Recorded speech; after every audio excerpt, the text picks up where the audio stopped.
Matapos na maalis ang mga kahon sa loob ng 40-footer container na ito, tumambad sa mga otoridad ang tonel-toneladang pulang sibuyas. Una nang dineklarang food items tulad ng egg noodle, frozen croissant dough, frozen dough buns, pizza dough at spring rolls. Subalit ng buksan ay may kahalong pulang sibuyas na aabot sa 25 metriko tonelada. Ang inspeksyon na pinangunahan ni Department of Agriculture Secretary Francisco Chu Laurel Jr.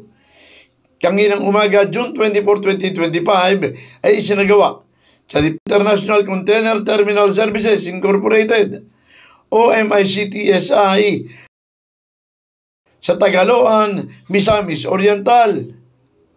Ang naturang shipment ng sibuyas ay dumating sa bansa noong May 26, 2025 mula sa China at nakakonsign sa Latinx Consumer Goods Trading, isang importer na umano'y hindi lisensyado ng Bureau of Plant Industry.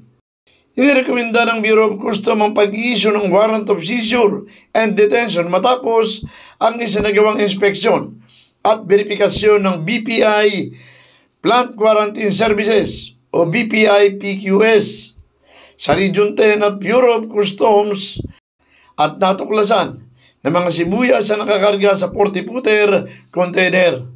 Ang joint operation na nagbigay diin sa matatag na tindig ng pamahalaan laban sa smuggling at protektahan ng lokal na agrikultura at tiyakin ang food safety. Naniniwala ang Department of Agriculture na kung makakarating ng palusot na sibuyas na ito sa pamilihan, ay may malaking epekto sa presyo ng lokal na produkto. Samantala, kasama rin sa naturang inspeksyon ang mga opisyal ng Bureau of Plant Industry kabilang sina Director Gerald Glenn Panganiban, Assistant Director for Regulation Services Ruel Sigasmundo, NPQSD Chief Joan May Tolentino, PQS Cagayan de Oro Regional Manager Arnold de la Cruz at BPI PPSSD Chief William Mugot. Felix Tambongko, The Observer News.